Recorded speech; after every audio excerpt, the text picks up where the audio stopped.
Alright, hey guys, this is chapter 7, section 1. So we're going to start into series, geometric series and arithmetic series.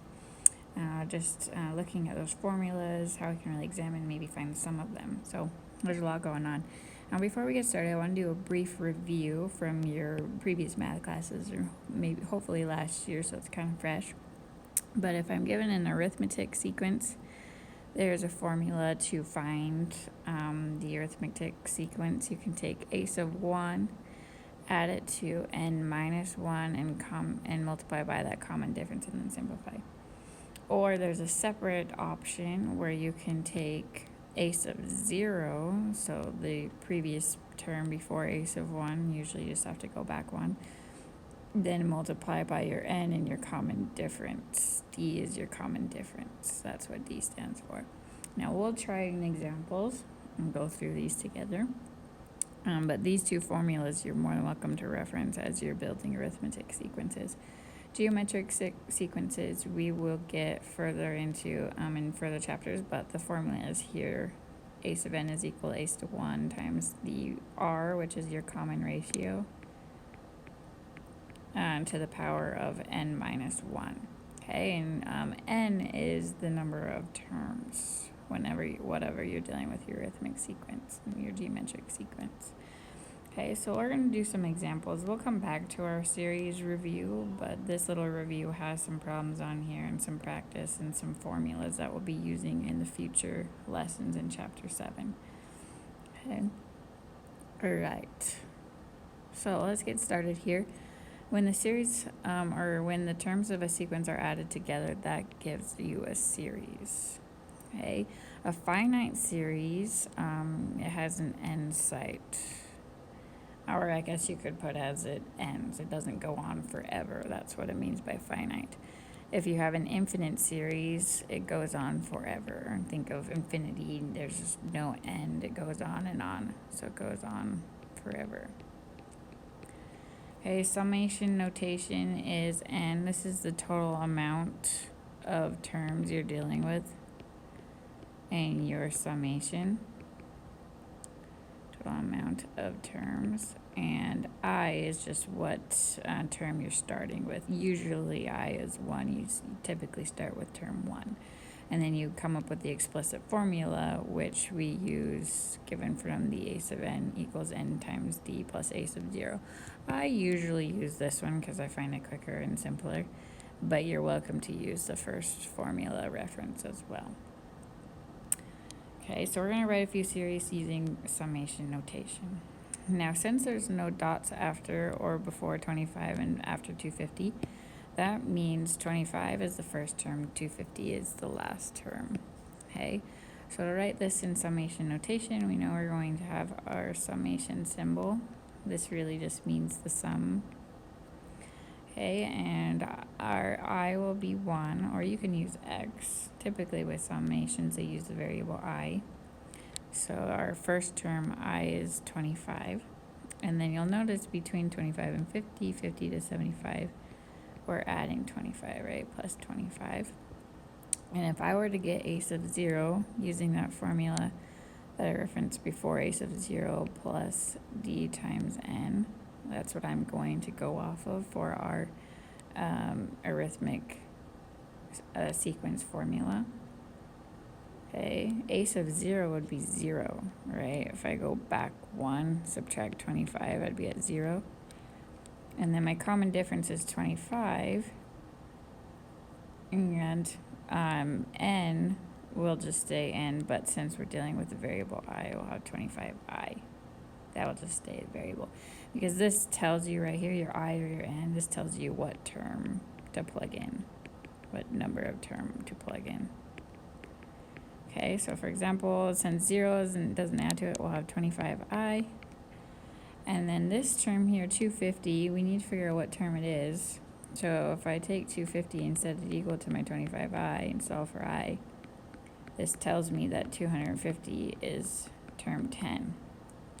So we know that this series goes to 10. And here will be our summation notation for our given sequence on A. And you can use this formula for any sequence. So if I wanted to find term 3, which is 75, I plug in 3 to I. 25 times 3, you get your 75. Okay, on B here, 5 plus 10 plus 15, so on and so forth. We can see we're adding 5 each time. And my ace of 0, if I go back one, would just be 0. So my summation formula would be 5i, I equal to 1, because we start out at 1. And then let's figure out what 100 is. 100 equal to 5i. Divide by 5 both sides. So 100 is the 25th term. Or sorry, 20th term. So 100 divided by 5 is 20. And then here is our formula. Okay, 5 plus 6 plus 7, we can see there's a difference of 1. So this is really just 5, if we go back 1, our ace of 0 will be 4, so this one will be a little different. So I'll have 4, which is my ace of 0, plus my common difference, which is 1, times I. So this would be 4 plus I. And then to figure out what term 12 is, 12 equal to 4 plus I, subtract 4. So 12 would be term 8. So I'll have 8 up top, I equal to 1. And here's our formula. And you can always verify that it works. If I wanted to find term 2, plug 2 in, 4 plus 2 is equal to 6. Okay, now finding the sum of a arithmetic series. For example, if I have 3 plus k squared. So here my k is actually starting at 4, and I'm going to 8. So we would plug in 4, 5, 6, 7, and 8 to evaluate to get that sum. So I do 3 plus 4 squared, 3 plus 5 squared, 3 plus 6 squared, 3 plus 7 squared, 3 plus 8 squared. Okay, and we would simplify all these. 16 plus 3, 19, 25 plus 3, 28, 36 plus 3, 39, 3 plus 49 would be 52, and 64 plus 3, 67. Okay, and then to get the sum, we would add all of these together. Now, if you might notice, that's pretty tedious, right? Especially if we have 20 plus terms we have to add up and solve for. So they've come up with a formula to shorten this for us. Okay, so here comes down to Gauss's insight.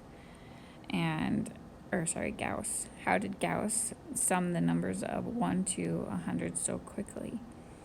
Okay, and you're welcome to explore with this and actually add it and kind of mess with it, but for sake of time and video length, I can see here what Gauss noticed. Actually, what he did is he took the first term, the last term, and added them together, got 101. Then he took the second term, the second to last, add those together, you still get 101. 3 plus 98, you still get 101. And 4 plus, potentially it was 97, you still get 101. So if you notice here, the sum of the first and the last, and then the second to the second to last, third to third to last, same positions, just ending versus beginning, they all sum to the same value, 101. So since he realized that, he knows that that would be half of the data set. So if I multiply by 101, I know I'm going to have 101 50 times because I have 100 terms, and I cut it in half because 2 of those terms create 101. And so he divides this in half and multiplies by how many terms they are. And so potentially it would be 50 multiplied by 101, but the formula, just so there's less really thinking involved, you'll take the number of terms and then you'll multiply by your sum of the first term plus the last term, which would this in case be ace of 100. Typically it's called ace of n. And then you cut it in half because we know that there's half the amount when you create those pairs. So this is how Gauss figured this out, and it works for all these arithmetic sums.